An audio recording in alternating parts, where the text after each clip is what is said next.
Well everybody, today is a special kind of zombies video, and since it is Halloween, I wanted to take a look at the more spookier side of COD zombies. Because yes, whilst it definitely can be creepy at times, it is nowhere near as horror orientated as it used to be. And we're not just going to be looking back at a few COD zombies games, we're going to be diving right into the heart of it and looking at the roots where zombies horror was at its finest, and this was the first zombies game I ever played. As well as the first zombies mode ever made for any Call of Duty game. We're going to be delving into what made World at War Zombies so scary. We'll be going map by map, and it should be a pretty spooky experience just in time for Halloween. The zombies community, whilst having very different opinions on zombies maps and all these weapons and what the best wonder weapon is, best perk, everyone, or at least the majority, can come together and say that World at War Zombies is hands down, no cap, the scariest zombies mode we have experienced to date. And I remember playing this when I was younger, and it really is quite a spooky ride even today. I'm 19 now, and a lot of this stuff is still pretty ominous to me, but that's how good World at War Zombies really was. And I never usually say stuff like this at the beginning of a video, but I just want to say, if this kind of content is something you want to see more of, then please do give the video a like if you are enjoying the video, because I like making stuff like this every once in a while, and it'd be a good way to tell me if you would want to see more of this kind of content. But anyways, with that aside, grab a nice hot drink, get all cozied up, because we're about to dive into the horrors of World at War Zombies.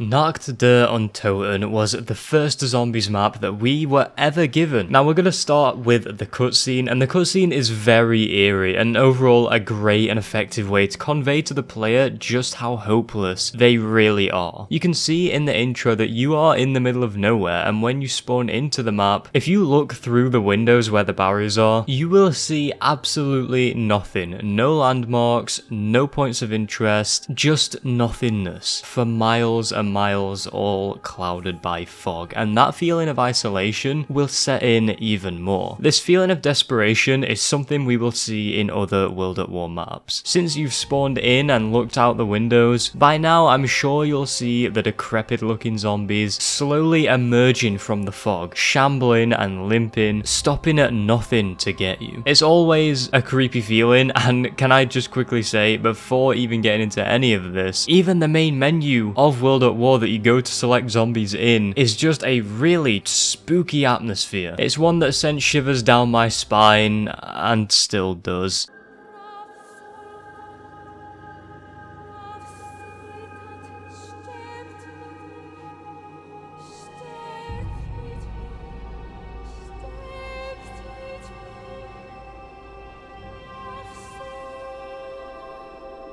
See what I mean? Now here's what I like about Nacht. It's pretty slow, and if you're just wanting to get into zombies, it can be a little boring, but if you're going in for the horror experience, and when I first played this, seeing those zombies take their time to come towards you, but they definitely will not be stopped, always used to really build suspense for me, like seeing them just slowly come in from all around, and the anticipation of when they would get there, it just helped make this feeling of danger you were in, and that there was no way out. And since when I first played zombies back then in World at War, I didn't have many other maps to compare it to. It was nothing like it was now. In terms of the chills, it definitely gave me a run for my money at the time, but I do think that it is objectively just hard to disagree that the idea of these Nazi zombies coming towards you slowly but surely is just a very unnerving feeling. When you finished the campaign, zombies was unlocked and Nacht was playable, and this just always used to creep me out when I was younger and on the main menu and everything, because it really made you feel like you uncovered some sort of dark secret within the game, and I just love that kind of attention to detail, whether that's a deliberate thing or not. I think this was actually because of zombies being a new concept at the time, and because it was so fun, Treyarch didn't want players going straight to zombies and not playing campaign or multiplayer, so they initially just left it as a little Easter egg first. I think it's just one of those really cool, creepy little secrets. secrets. But anyway, back to the map itself. You only spawn in with a 1911 pistol, and these zombies that are making their way towards you are only going to keep coming as the rounds progress, so you need to be scarce with your ammo. Or knife them on round 1 if you have that Sigma energy. One thing that always does freak me out about Nacht Der Untoten is how the map is near silent, and the only other noises that you can really hear are the groans of the undead, and then the barriers behind you slowly being torn apart.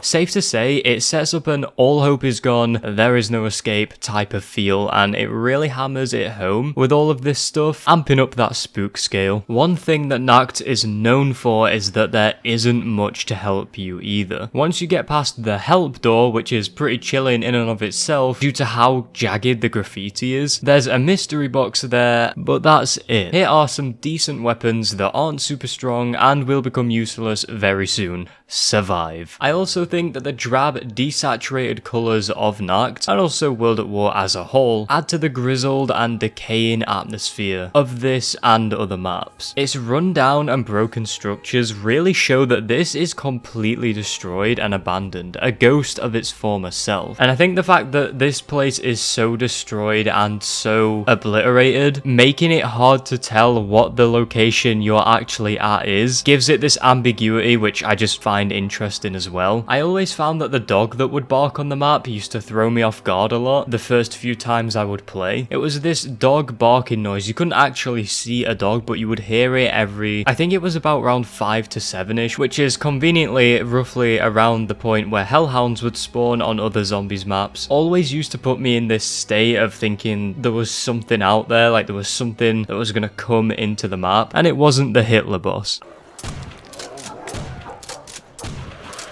I think this was a pretty good subtle teaser, whether this was deliberate or not, for hellhounds nonetheless. And so Nacht Der Untoten, whilst being very basic, gave us a real thrill ride for a first zombies map. There's no denying it, this is one of the scariest zombies maps ever because of just how bare bones, mysterious and decrepit everything is. Seeing the zombies come in gives you the hopeless feel, and whilst other zombies maps do nail this, I think that Nacht is one of the best examples of feeling like there is nothing you can do at all. It just makes the zombies feel really scary. It truly is the perfect place to cling to dear life with Nazi zombies coming for you. But there's no way there can be a scarier map, right? Let alone the map straight after this one. There's no way it can get even scarier, right? Right? Very, very wrong. The next map we are going to be looking at is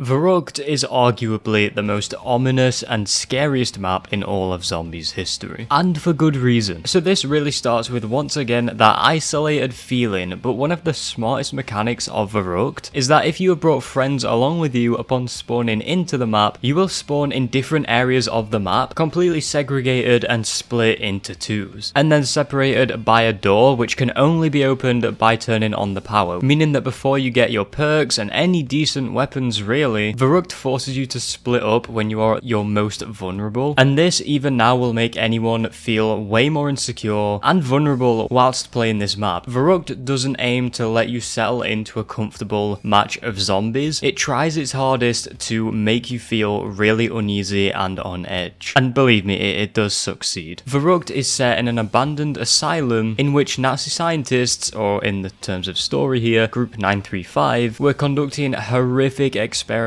on presumably its patients, and whilst this on its own is really creepy, the icing on this cake here, and something that never fails to give me chills and scare me completely shitless, are the screams of what we can only assume were these patients.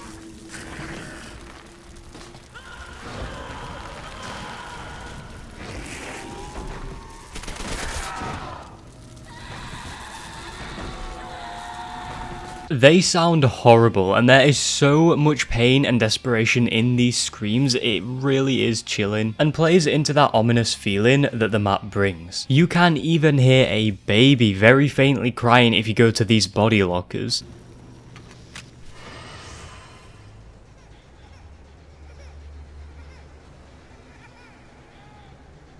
Another creepy Easter egg on this map is that you can interact with this drill at the dentist chair. It is completely covered in blood, in fact the whole room is. Upon doing so, you will hear the drill make a really violent screech and a man scream in agony.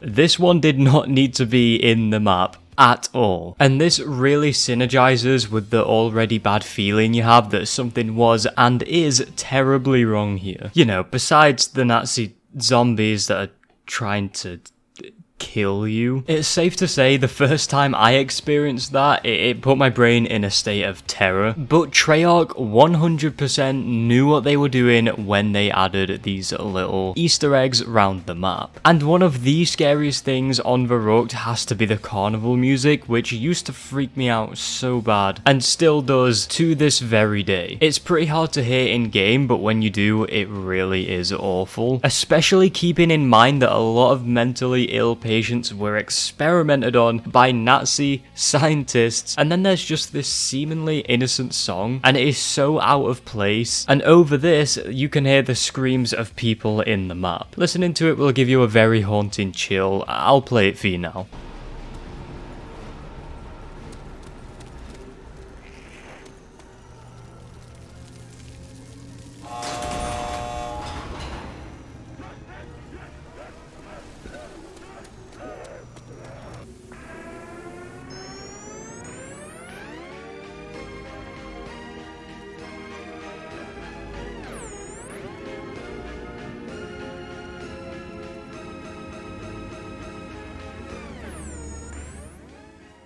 On the power switch, there is an arm just there on it, and story buffs will know that this is the mad lad Peter McCain's arm. This is a very subtle but effective indicator that you are not the first one to try and stay alive in this place. The room literally next to this place is the room of what is presumed to be a mad scientist, littered with scribbles of someone who clearly has gone off the deep end, as well as a butcher's table with blood everywhere and a long cleaver stuck into it. And the not so subtle implication here is that this obviously isn't livestock blood, and speaking of blood, there is literally blood, bloody handprints, and so much gore in general everywhere on this map. Any room you go in is guaranteed to be drenched in it. On a later round, you'll encounter what are known as Verruckt sprinters, which are the fastest zombies ever. They alone are enough to put anyone on edge with how fast they actually move and the way they do so, and are definitely not suited for a map like Verruckt, which really adds to the horror there. They run way too fast for the tight, narrow hallways of the asylum, making encounters with these trigger that fight or flight reaction. The last pretty scary thing in Verruckt are the mannequins on the map. I hate mannequins. They just trigger that uncanny valley response in my brain, and for those that don't know, the uncanny valley is where humans just seem to get uncomfortable when something looks human but is slightly off, with mannequins being the best example of this. Here are a few examples of the uncanny valley, just judge for yourself. Some people are more affected by this than others, but I hate it personally, and I think no matter who you are, it can throw you off guard a little. But yeah,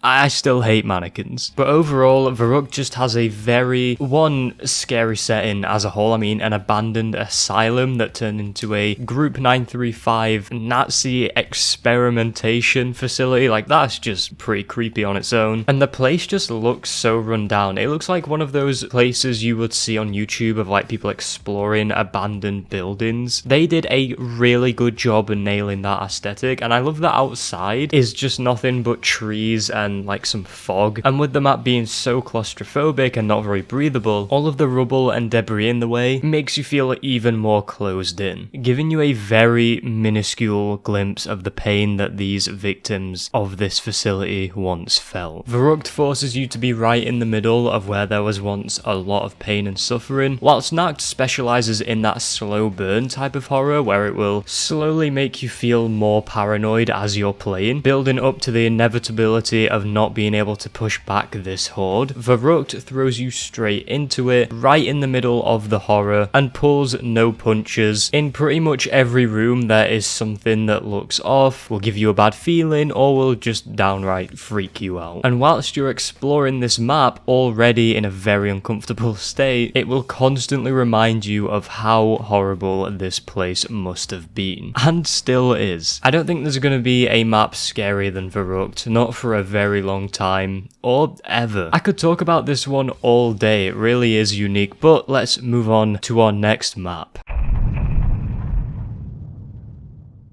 Numa. Not only is it the first time we see our OG4 characters, but it's the first time we see hellhounds.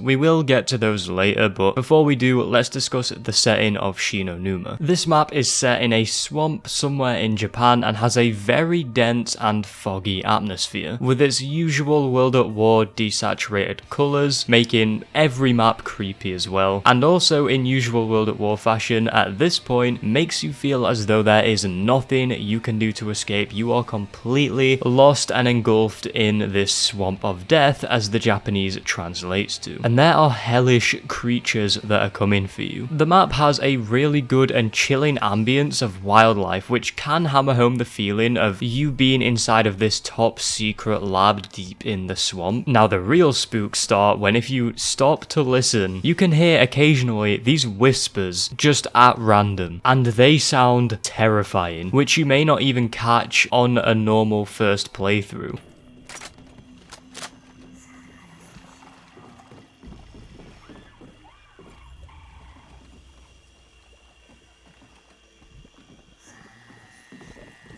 This is enough to just throw a player off guard, and especially one with a headset that's playing this, and I love that they have leaned into that supernatural aspect. Numa clearly takes heavy inspiration from the Tunguska event that took place. To summarise, on June the 30th, 1908, near the Tunguska River, there was and I'm gonna shorten it to, a meteor that explodes. A part of it crashed down in the forest nearby, causing lots of trees and wildlife to be completely destroyed in the area, and many people thought that this was something supernatural. And to be honest, I don't blame them. In Zombies, it is heavily implied that the meteor from the Tunguska event is what contains element 115, and the real life event of the Tunguska event played out a little differently in Zombies. So what makes this so creepy? And if you can't tell, then we shall dig a little bit deeper. In Numa, you can see the meteor containing element 115, which, by the way, is what made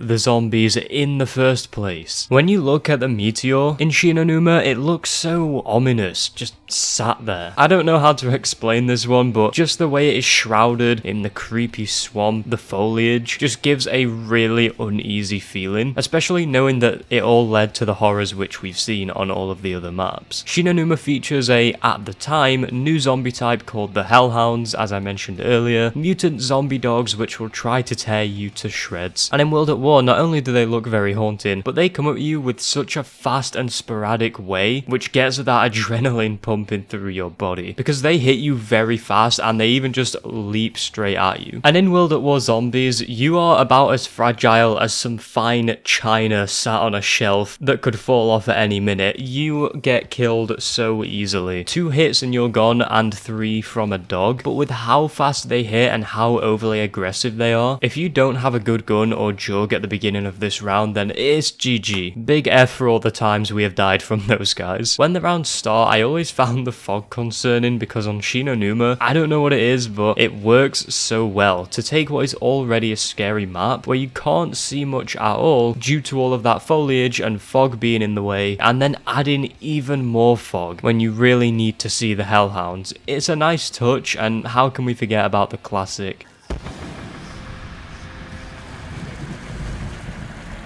four-legged freak sacks, just more shit to blow up.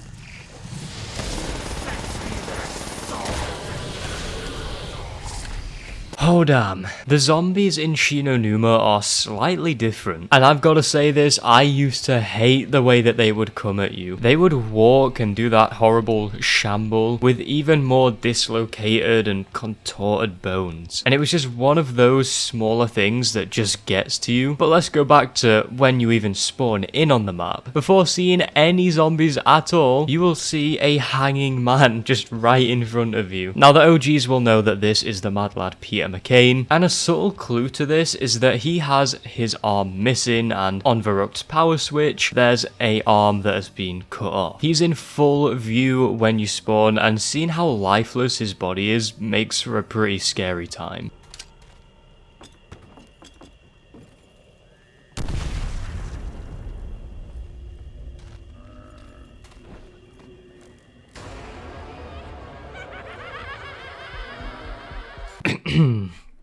Anyway, let's get back to the horror, shall we? The actual Rising Sun facility itself is withered and decaying, and is the type of scenery where you feel as though you're going to be seeing something in the background. It's really off. There's scalpels and blood scattered everywhere, and the barriers are made in a way where they're round corners and they're always out of sight inside the place. And this applies to outside as well. Outside the barriers there is nothing but more foliage, which you see zombies slowly emerge from, similar to Nacht with its fog. Numa takes full advantage of this by making the spawns almost pretty much unpredictable. You can walk out a door and zombies could start rising up from the ground right next to you, or round the corner next to a bush that you just can't quite see past. And whenever I would play this map, I always am vigilant of the fact that there could be a zombie lurking anywhere at any time. They even put zombie spawns in the water you can trudge through, and the water already slows you down, so this is pretty suspenseful. And I think that that's what Numa shines with, suspense. Feeling like you're always being watched and that something bad is about to happen. I love when games don't even know all of the information that you would want to know, like how this map doesn't even know where you are, it's just somewhere in Japan. It really takes off that safety blanket that a lot of games have nowadays, where it just tells you way more information than you need to know. How zombies can be anywhere at any time, and you might not be able to see far enough. So watch your back or die in the dense swamp of the dead, where no one can hear your screams or be able to help, all in the middle of nowhere.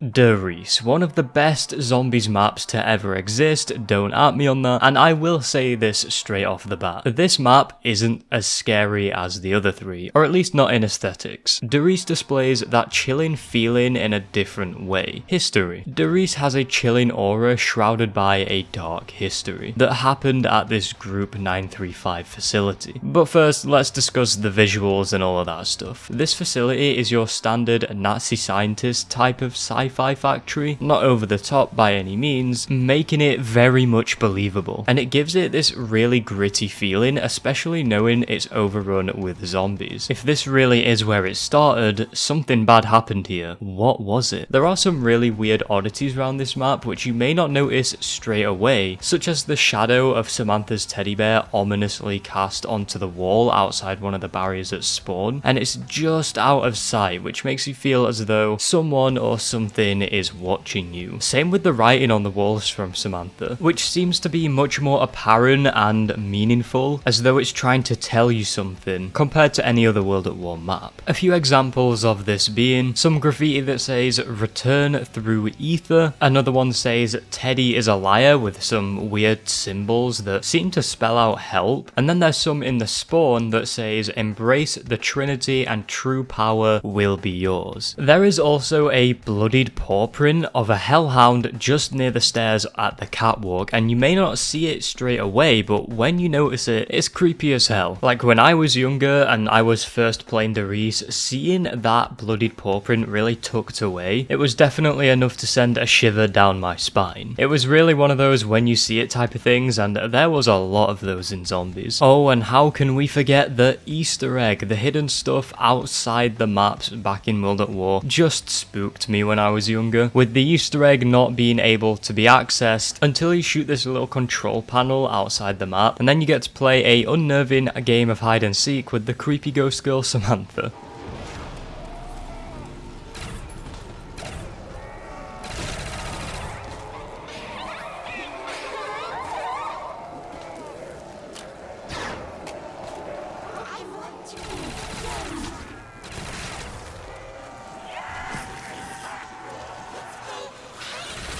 Samantha speaking the way she does definitely adds to the freaky factor there. Around the map, you can see jars of brains all around the place and weird diagrams of zombies, with blood all around them, showing just how many horrible experiments happened there. This was the place where the wonder weapons were made, and one of them is the monkey bomb, a symbol monkey with dynamite strapped to its back that would attract zombies to it by playing a small jingle when it's wound up and thrown, making a quip, and then exploding. Some quotes from the monkey bomb as you would wind it up would say, "Hi, I'm Monkey, wanna play?" Oh my god, I hope no one heard me say that. That probably sounds really weird out of context. And you're not Sam. It sounds really unsettling, and the monkey bomb definitely looks it too. Symbol monkeys in like the 40s just looked really terrifying. But to be honest though, is there anyone in the world that isn't scared of a symbol monkey? And as you're playing the map and you're hearing all of this stuff about Samantha, you must be thinking, who is Samantha? Why is she so important? Well, now let us move on to the best part of the Riese, why its horror is pretty effective, and that is the dark history that I mentioned earlier of what happened at the Riese facility that creates a really scary aura in the map once this is all pieced together. The first thing I am going to refer to are the radios. They are scattered around the map in hidden places and follow Maxis and Richtofen conducting their twisted experiments with the zombies, as well as trying out some teleportation because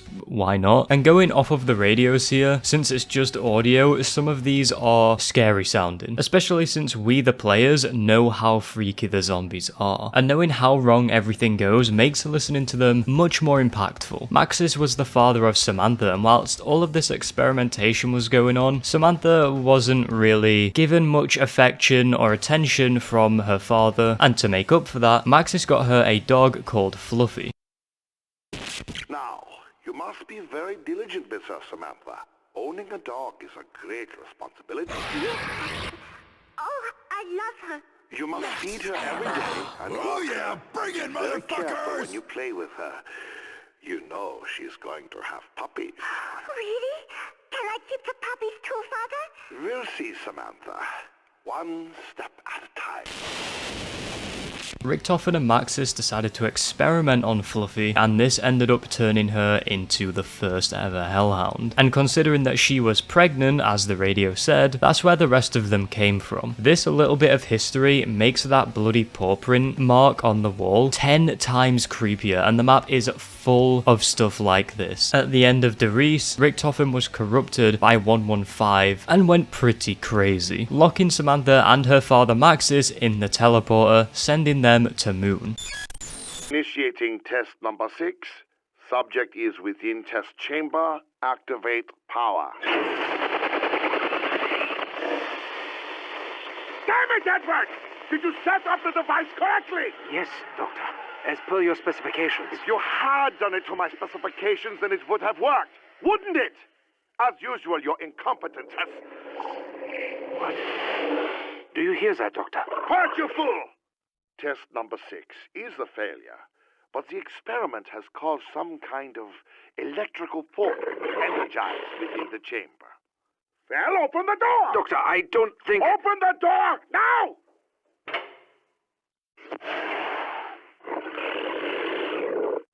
Daddy, what are you doing with Fluffy? Damn it, Samantha, I told you never to come in here.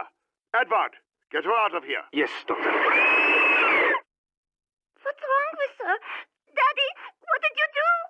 Fluffy! Come back here, Samantha! Stop her! Easy. Come here, Samantha. Good girl, Flossie. Gently, Samantha. That's not Flossie anymore. We must get out of here. What? Edward, what are you doing? Open the door! Edward, open this door now!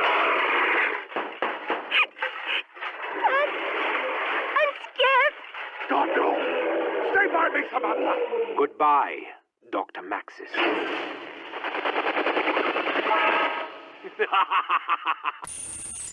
This is where Samantha then went on to get trapped in the MPD and Maxis was killed. Samantha went on to take control of the zombies and Maxis said to her, kill them all. And that's why on Riese, she's against you. Having all of this context really makes playing this map unnerving and has that chilling aura I mentioned earlier, like you are in a place you shouldn't be. A ghost of what was once a horrible, evil place where people suffered. To add salt to the wound, if you go near the furnace room, you can hear Samantha crying, which is not only eerie to listen to, but upsetting as well considering how much she suffered in this place. Samantha used to have lots of cuddly toys, implied by the teddy bear, so when the monkey bomb was made, it's safe to say that Richthofen probably used a symbol monkey of hers, which just makes them tainted. That is how this map feels, knowing how abandoned and overrun with the undead it is, with fragments of history behind, via the radios and other context clues. Riese really gets that grizzled, gritty and haunted feeling from a dark past. It used to freak me out looking up the story and listening to the radios of this map, piecing it all together whilst feeling the haunted feeling of being in a place like this where such inhumane experimentation happened. The dark past of the Nazi experimentation is constantly looming over you as you play. That thick aura is in the air on this map, and even the innocent child Samantha was tainted. This twisted history of the map, along with the visuals, make Riese's horror a crushing feeling of true darkness. In conclusion, World at War Zombies captured a certain kind of horror that I don't think we're ever gonna see again in zombies. And the closest we got to this level of horror was World War II Zombies, but that doesn't really shine a torch to what we have here. You can definitely tell that World at War was going for the more horror side of zombies and for the more scarier parts of what that could entail, whilst being connected together with its own consistent theme, of course, of hopelessness and terror, all by the hands of the Nazis, and now the Nazi zombies. And each map brings their own different types of scares to the table, with Nacht Der Untoten showcasing the slow inevitability of the unknown, Verruckt throwing you headfirst into a truly twisted place, forcing your eyes and ears to see so much suffering, and using all of its ace cards to get under your skin. Numa takes heavy advantage of suspense, and Riese is a place that is clouded by its own history. It all comes together to make each map you play feel like a little rabbit hole you're diving into, and then eventually one huge rabbit hole, which is the World at War Zombies story. And I remember all this stuff as a kid used to really creep me out, and I would be lying if I said it didn't creep me out anymore. Maybe not as much, sure. It's crazy looking back at World at War and how different the atmosphere and feel is compared to zombies today. But well done, Treyarch, you scared the shit out of me and many other people. But World at War delivers a really solid horror experience, one which provides some pretty good scares to this very day, and one which I don't think is going to be topped ever. And with all of this, it is hard to ignore the true horrors of World at War Zombies. Do you hear the voices?